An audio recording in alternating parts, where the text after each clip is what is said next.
नमस्कार, स्वागत है आप सभी का। न्यूज और इंडिया देख रहे हैं आप और मैं हूं आपके साथ कृतिका। बुलेटिन की शुरुआत करेंगे।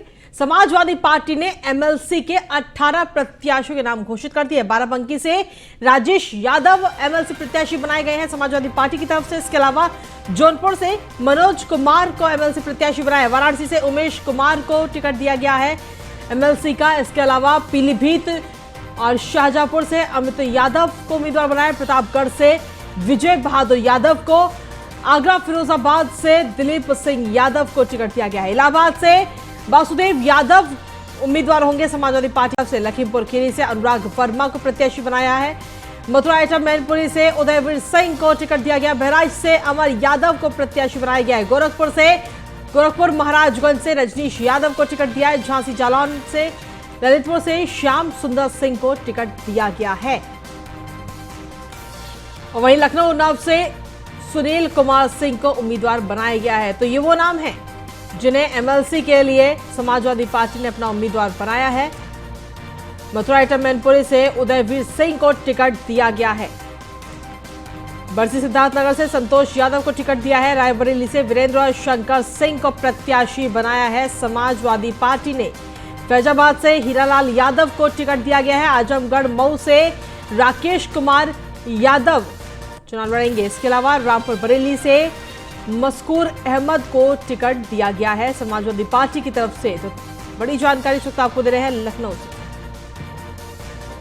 और इसी पर अधिक जानकारी देने के लिए एसके वाजपेयी हमारे साथ जुड़ गए फोनलाइन पर। एसके, क्या कुछ ताजा जानकारी आपके पास में? समाजवादी पार्टी की तरफ से 18 प्रत्याशी एमएलसी के लिए नाम, एक तरह से देखा जाए तो नामों का ऐलान कर दिया गया है। निश्चित तौर पर 18 प्रत्याशियों के नामों की सूची जारी करने के बजाय सीधे फॉर्म 7 उनको दे दिया गया है, जिससे नामांकन होता है। सीधे तौर पर समाजवादी पार्टी ने अपने 18 प्रत्याशियों को फॉर्म 7 दिया है और उस फॉर्म 7 के जरिए उनसे कहा गया है कि वो सीधे जाकर नामांकन करते हैं। ऐसे 18 नाम हैं, जिसमें बाराबंकी से राजेश यादव हैं, जौनपुर से मनोज कुमार हैं, वाराणसी से उमेश कुमार हैं, पीलीभीत शाहजहांपुर से अमित यादव हैं और प्रतापगढ़ से विजय बहादुर यादव हैं। आगरा फिरोजाबाद सीट से दिलीप सिंह हैं। उसके अलावा अगर हम इलाहाबाद की बात करें तो वासुदेव यादव हैं। लखीमपुर से अनुराग हैं। उसके अलावा मथुरा एटा मैनपुरी की कंबाइंड सीट से उदयवीर सिंह हैं। बहराइच से अमर यादव हैं। ये वो नाम है जो समाजवादी पार्टी ने अपने एमएलसी प्रत्याशी के तौर पर जारी किए हैं।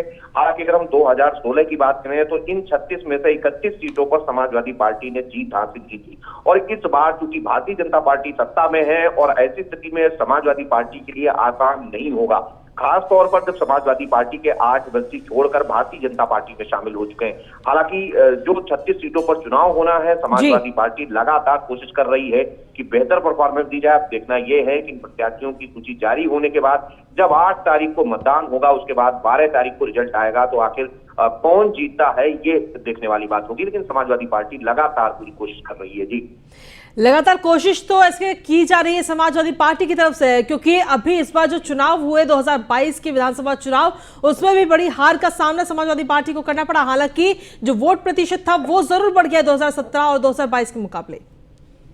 बिल्कुल निश्चित है, क्योंकि समाजवादी पार्टी के लिए करो या मरो की स्थिति विधानसभा चुनाव में भी थी। हालांकि समाजवादी पार्टी का वोट प्रतिशत जरूर बढ़ा, लेकिन जिस हिसाब से सीटें आनी चाहिए थी वो शायद समाजवादी पार्टी गेन नहीं कर सकी। अब ये दूसरा चुनाव है, क्योंकि विधान परिषद में समाजवादी पार्टी का बहुमत भी है। ऐसी स्थिति में कहीं न कहीं सपा के लिए अपना बहुमत बचाना एक बड़ी चुनौती होगी, क्योंकि बीजेपी मजबूती के साथ उत्तर प्रदेश की सत्ता में है और कहीं न कहीं ये चुनाव अगर हम पहले के ट्रेंड को देखेंगे तो सत्ता का रहा है। अब देखना यह है कि समाजवादी पार्टी जब लगातार कोशिश कर रही है तो आखिर कितना वो इस चुनाव में गेन कर पाती है। जी चलिए, इसके आप लगातार बने रहिए, आगे भी आपसे जानकारी लेंगे। और इसी बीच लखनऊ से सबकी बड़ी जानकारी मिल रही है, जहां रिटायर्ड आईपीएस समेत 17 पर गैंगस्टर लगाने की तैयारी इस वक्त चल रही है। दरअसल पशुपालन विभाग में ठेका दिलाने के नाम पर ठगी का ये पूरा मामला सामने आया है। रिटायर्ड आईपीएस अरविंद सेन समेत 17 लोगों पर गैंगस्टर एक्ट लगाने की तैयारी इस वक्त लखनऊ के अंदर की जा रही है। ठगी के मामले में रिटायर्ड आईपीएस समेत 17 आरोपी इस वक्त जेल में बंद हैं।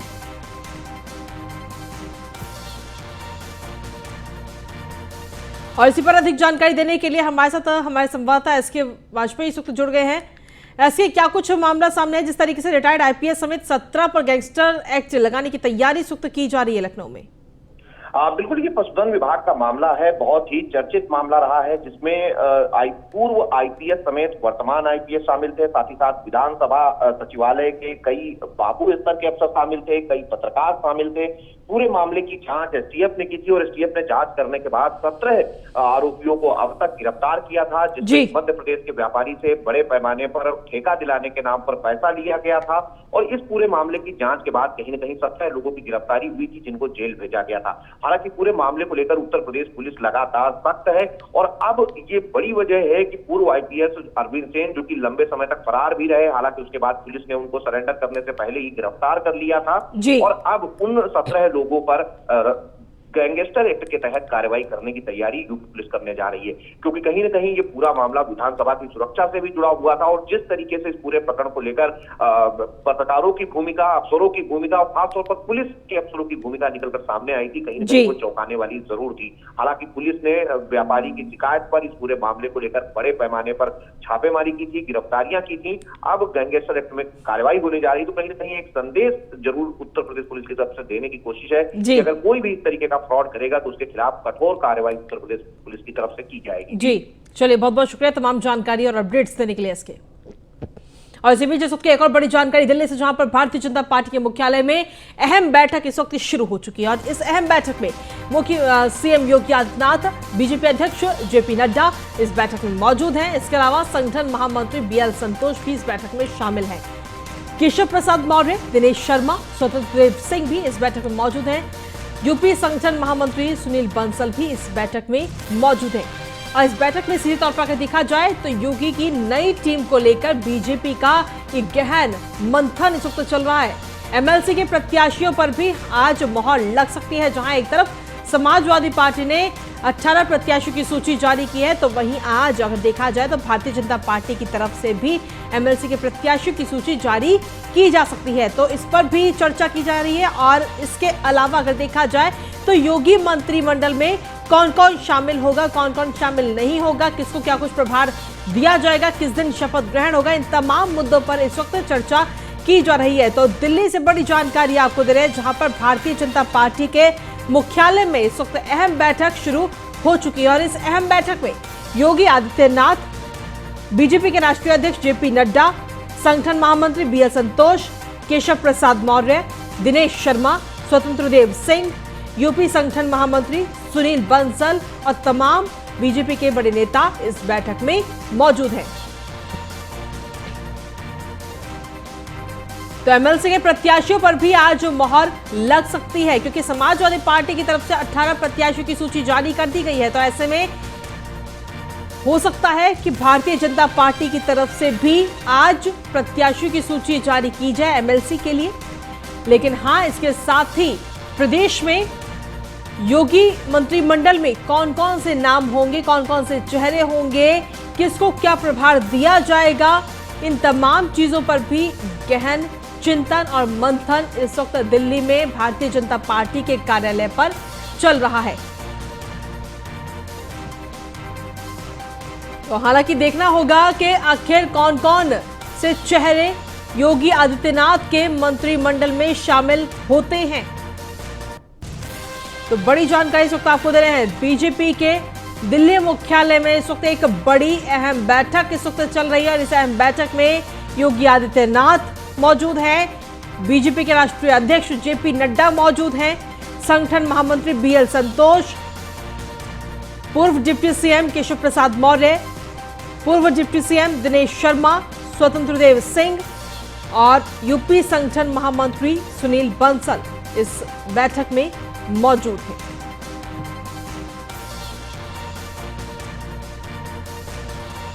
तो काफी खास और काफी अहम ये बैठक इस वक्त चल रही है दिल्ली के अंदर। और देखना होगा कि आखिर जब योगी मंत्रिमंडल में नाम सामने आएंगे तो किस किस के नाम पर मोहर लगेगी, क्योंकि नाम तो बहुत सारे चल रहे हैं इस वक्त चर्चाओं में। लेकिन बीजेपी हाईकमान किसके नाम पर मोहर लगाता है ये वाकई देखना होगा, क्योंकि जब भी बीजेपी के किसी बड़े नेता से बातचीत की जाती है तो यही निकलकर सामने आता है कि जो भी नाम का ऐलान होगा वो बीजेपी आलाकमान की तरफ से किया जाएगा। और इसी पर अधिक जानकारी देने के लिए हमारे साथ हमारे संवाददाता पीयूष तिवारी इस वक्त जुड़ गए हैं दिल्ली से। सीधा उन्हीं के रुख करते हैं। पीयूष, अगर देखा जाए तो काफी अहम ये बैठक है, क्योंकि इस बैठक में योगी मंत्रिमंडल में कौन कौन से चेहरे होंगे, उनको क्या कुछ प्रभार होगा शपथ ग्रहण को लेकर के, और इसके अलावा अगर देखा जाए तो एमएलसी के प्रत्याशियों को लेकर भी चर्चा इसमें हो रही है।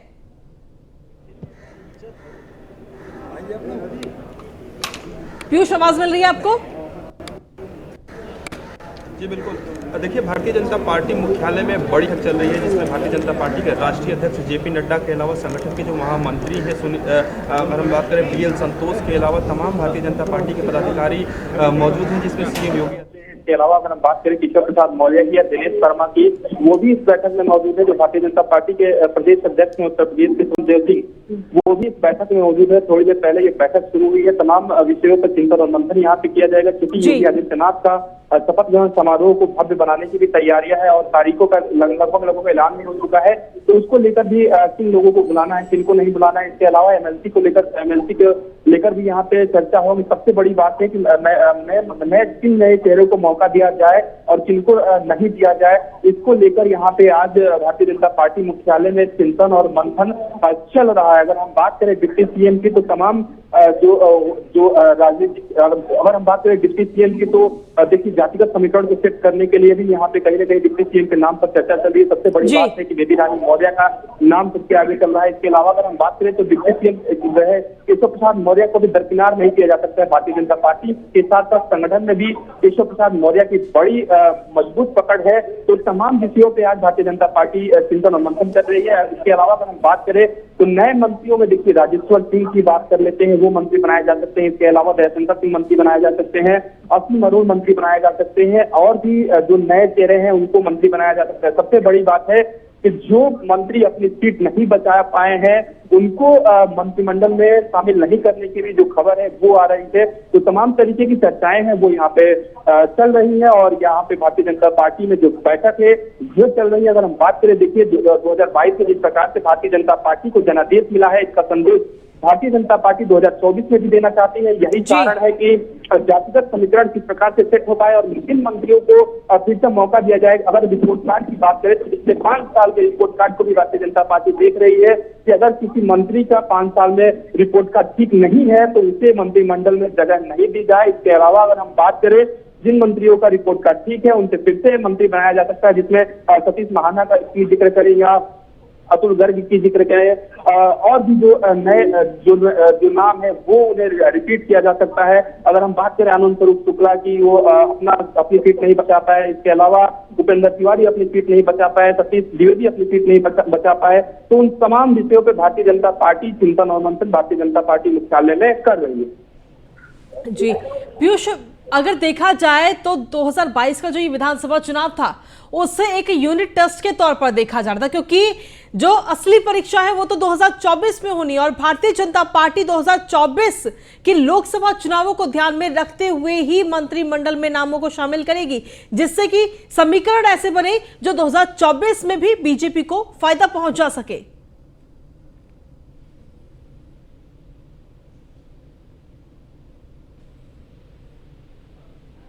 पार्टी चाहती है किसी भी प्रकार से लोकसभा के चुनाव में इसका सीधा फायदा भारतीय जनता पार्टी को मिले। उत्तर प्रदेश में सबसे ज्यादा सीटें लोकसभा की आती है, प्रधान लोकसभा की आती है। कुछ दिनों पहले ही जिक्र किया था कि अगर हम किसी सीट पे विधानसभा की सीट पे हारे भी हैं तो किन वजहों से हारे हैं इसका कारण भी पता करना है। इसको भी लेकर दिशा निर्देश दिए गए हैं और इस बात को लेकर भी यहाँ चर्चा होगी। प्रचंड जीत भारतीय जनता पार्टी को निश्चित तौर पर मिली हुई है, लेकिन जिन सीटों पर भारतीय जनता पार्टी को हार का सामना करना पड़ा उसको भी लेकर यहाँ पे चर्चा की जाएगी। इसका सीधा संदेश यही है कि लोकसभा चुनाव में भारतीय जनता पार्टी एक मजबूत स्थिति में उभर कर सामने है। 2024 में किस प्रकार तैयारी करनी है, जातिगत समीकरण किस प्रकार से सेट करना है। आपने देखा होगा कि जब उत्तर प्रदेश के विधानसभा के चुनाव होने थे उससे कुछ महीनों पहले ही कई मंत्रियों को जो कि ओबीसी के चेहरे थे उन्हें केंद्रीय मंत्रिमंडल में शामिल किया गया था। तो तमाम जातिगत समीकरण भारतीय जनता पार्टी सेट करने में जुटी हुई है। सबसे बड़ी बात है कि 15 से 16% ब्राह्मण उत्तर प्रदेश में है, उनकी जाति से क्या डिप्टी सीएम बनाया जाता है या नहीं बनाया जाता है। इसके अलावा एक पिछड़े वर्ग से डिप्टी सीएम की बनाने की बात कही जा रही है, तो वो चेहरा कौन होता है। कहा जा रहा है कि 2 डिप्टी सीएम तो बनाए जाएंगे, इस पर लगभग वो तो लग चुकी है, लेकिन इनके नाम कौन से होंगे। अगर तीसरा भी कोई चेहरा होता है डिप्टी सीएम के लिए, वो कौन होगा, इसी को लेकर यहाँ पे भारतीय जनता पार्टी मुख्यालय में बैठक चल रही है। करीब 2 से 3 घंटे तक ये बैठक चल सकती है। सीएम योगी आदित्यनाथ का दिल्ली का ये दूसरा दौरा है जब भारतीय जनता पार्टी को प्रचंड बहुमत मिला है। उसके बाद से इसके अलावा हम बात करें तो प्रदेश के भी तमाम पदाधिकारी आए हैं, तो निश्चित तौर पे सभी विषयों पे चर्चा और मंथन यहाँ पे भारतीय जनता पार्टी मुख्यालय में किया जाएगा। जी, अब पीयूष, जो सूत्रों के हवाले से खबर मिल रही है हमारी टीम को कि हो सकता है कि 21 तारीख को शपथ ग्रहण समारोह, आपके पास में क्या कुछ ताजा जानकारी, क्या अभी तक औपचारिक घोषणा शपथ ग्रहण को लेकर की गई है?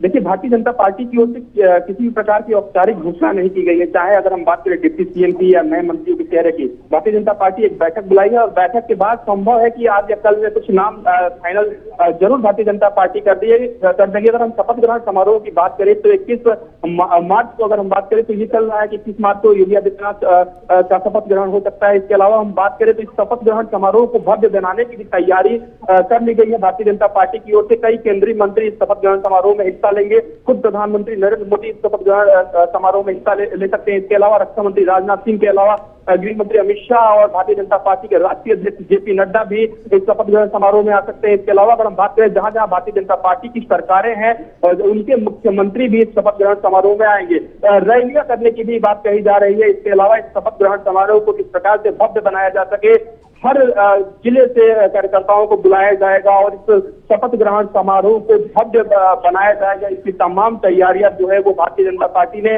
पूरी कर ली है। रही बात कुछ नामों को लेकर, चाहे डिप्टी सीएम के नामों को लेकर या नए मंत्रियों को किनको शामिल करना है, उस पर यहाँ पे चर्चा और मंथन किया जाना है। सबसे बड़ी बात है कि डिप्टी सीएम केशव प्रसाद मौर्य जो कि तिरासी विधानसभा के चुनाव हार चुके हैं, उनको लेकर भारतीय जनता पार्टी क्या फैसला लेती है, इस पर नजर जो है वो बनी है। जी पीयूष, एमएलसी को लेकर क्या कुछ ताजा जानकारी आपके पास? खबर है कि भारतीय जनता पार्टी एमएलसी के जो प्रत्याशी हैं उनके नामों की भी घोषणा कर सकती है। जी बिल्कुल, एमएलसी के नामों की भी भारतीय जनता पार्टी घोषणा कर सकती है। किन चेहरों पर भारतीय जनता पार्टी मोहर लगा रही है, किनको प्रत्याशी बनाती है, तो इसको लेकर भी यहाँ पे चर्चा होगी। लेकिन सबसे बड़ा फोकस जो है वो नए मंत्रियों को लेकर है और जिन मंत्रियों को रिपीट करना है उनको लेकर यहाँ पे भारतीय जनता पार्टी चिंतन और मंथन करेगी। जी चलिए पीयूष, आप लगातार बने रहिए, हम आगे भी आपसे जानकारी लेते रहेंगे। फिलहाल तमाम जानकारी के लिए बहुत बहुत शुक्रिया। तो ये बड़ी जानकारी इस वक्त आपको दे रहे हैं दिल्ली से, जहां पर भारतीय जनता पार्टी के दिल्ली मुख्यालय में इस वक्त एक अहम बैठक चल रही है और इस अहम बैठक में योगी आदित्यनाथ मौजूद हैं और सीधे तौर पर अगर देखा जाए तो उनके मंत्रिमंडल में कौन कौन से चेहरे होंगे इसको लेकर मंथन किया जा रहा है। इसके अलावा और भी कई लोग हैं, केशव प्रसाद मौर्य, दिनेश शर्मा, स्वतंत्र देव सिंह और भी कई बड़े नेता बीजेपी के जो इस वक्त इस बैठक में मौजूद हैं।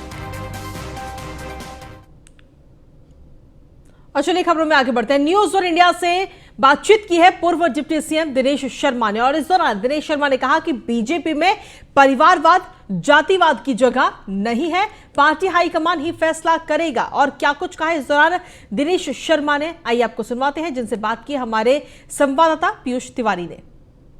उत्तर प्रदेश में प्रचंड बहुमत के बाद हमारे साथ बातचीत करने के लिए दिनेश शर्मा जी हैं, डिप्टी सीएम हैं। सर, प्रचंड बहुमत आप लोगों को मिला, जितना कयास लगाए जा रहे थे शायद उम्मीदों पर जनता खरी उतरी और आप लोगों पे विश्वास किया।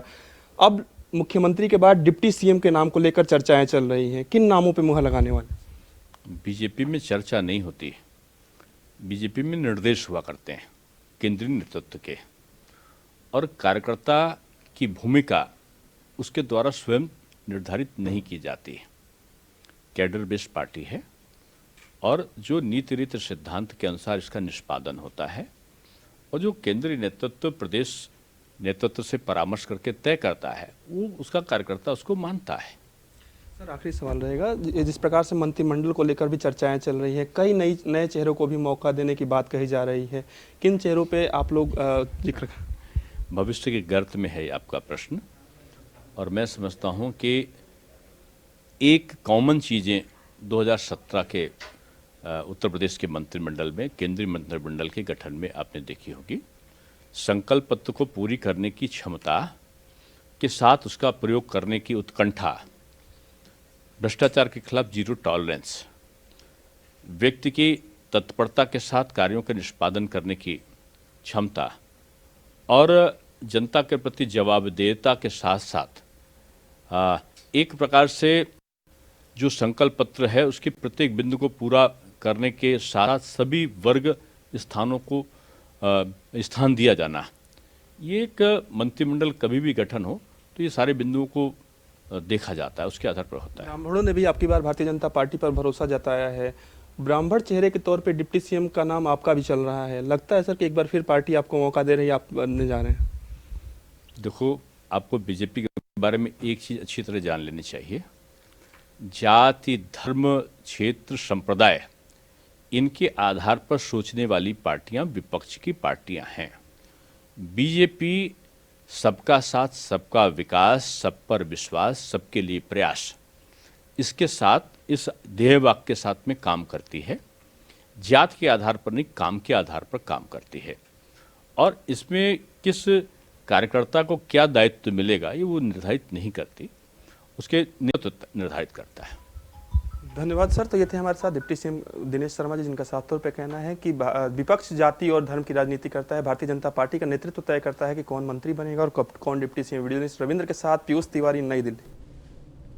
वहीं मेरठ में बुलडोजर रिपेयर होकर के अब एक बार फिर से अपराधियों पर चढ़ाई कर रहा है। दरअसल मेरठ में कुख्यात अपराधी बदन सिंह बद्दो की संपत्ति पर बाबा का बुलडोजर चला है।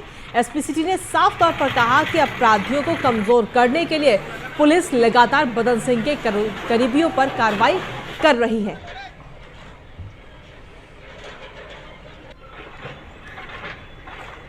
तो बुलडोजर एक बार फिर से अब अपने काम पर लग चुका है।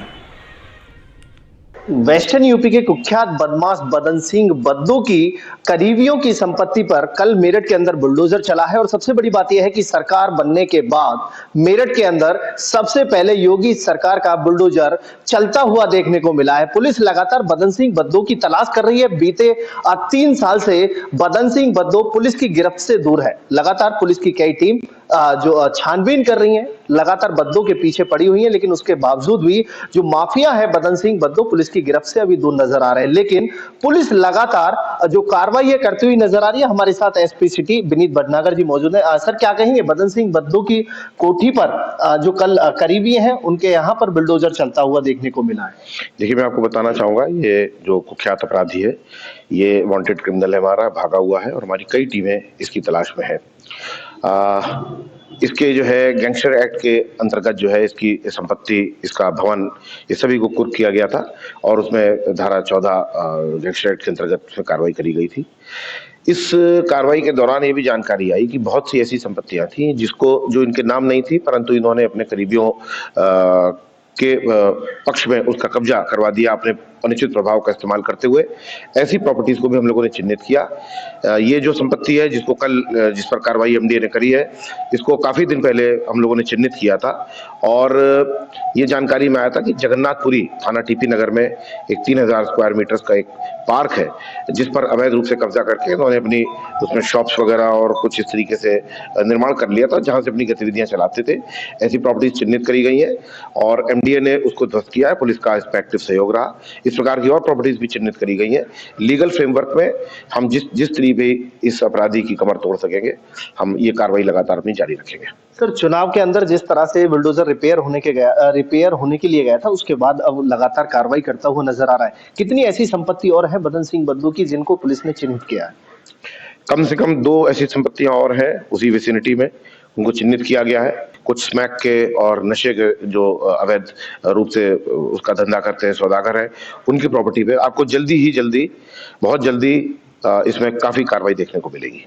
देखिए, साफ तौर पर हमारे साथ थे विनीत भटनागर, एसपी सिटी। उन्होंने साफ तौर पर कहा कि जिस तरह से बदन सिंह बद्दो की अवैध संपत्ति पर कमर तोड़ने का काम किया जा रहा है, जिसके चलते अपराध में कहीं ना कहीं लगाम लगाई जा सके। सरकार बनने के बाद दोबारा से बुलडोजर रिपेयर होकर के मार्केट में उतर चुका है, क्योंकि जो अपराधी माफिया लगातार सरकार बदलने की सपने देख रहे थे, कहीं ना कहीं वो साकार नहीं हो पाए। योगी सरकार दोबारा से अपनी सत्ता में आ चुकी है और वहीं अगर पुलिस की बात की जाए तो पुलिस सरकार के साथ लगातार काम कर रही है और माफियाओं की कमर तोड़ने के लिए मैदान में उतर चुकी है। मेरे सहयोगी महफूज के साथ अतुल शर्मा की रिपोर्ट, न्यूज़ 1 इंडिया, मेरठ। वहीं अमेठी में ग्राम समाज की जमीन को लेकर हुआ विवाद अब खूनी संघर्ष में बदल गया और इसके बाद एक परिवार ने लाठी डंडों और धारदार हथियारों से एक दूसरे परिवार पर हमला कर दिया। इस संघर्ष में 4 लोगों की मौत हो गई, जबकि 6 लोग घायल बताए जा रहे हैं। मामला अमेठी के गुंगवाच के राजापुर कोहार का है। यहाँ रहने वाले संकटा प्रसाद के घर के पास ग्राम सभा की जमीन पड़ी है और इस पर गांव के ही राम दुलारे, ब्रजेश और अखिलेश जबरन कब्जा कर रहे थे। जब संकटा प्रसाद ने मना किया तो कब्जा करने वाले लोगों ने संकटा प्रसाद और उसके परिजनों पर ही हमला कर दिया। सूचना मिलने के बाद बड़ी संख्या में पुलिस बल वहां मौके पर पहुंचा और इलाके को छावनी में तब्दील कर दिया गया। पुलिस ने मृतकों के शव को पोस्टमार्टम के लिए भेज दिया है, जबकि घायलों का इलाज अस्पताल में चल रहा है। वारदात की सूचना पर मौके पर पहुंचे IG range Ayodhya KP Singh और जिलाधिकारी समेत भारी पुलिस बल ने घटनास्थल का निरीक्षण किया। पुलिस ने वारदात में शामिल 4 अभियुक्तों को भी गिरफ्तार कर लिया है। आईजी रेंज ने कहा कि वारदात में शामिल आरोपियों पर गैंगस्टर एक्ट के तहत कार्रवाई की जाएगी और मौके पर पहुंचे एडीजी जोन लखनऊ ब्रजभूषण शरण शर्मा ने कहा कि बाकी के आरोपियों की तलाश की जा रही है। मामले में कोतवाली प्रभारी समेत एक दरोगा और एक सिपाही को निलंबित कर दिया गया है।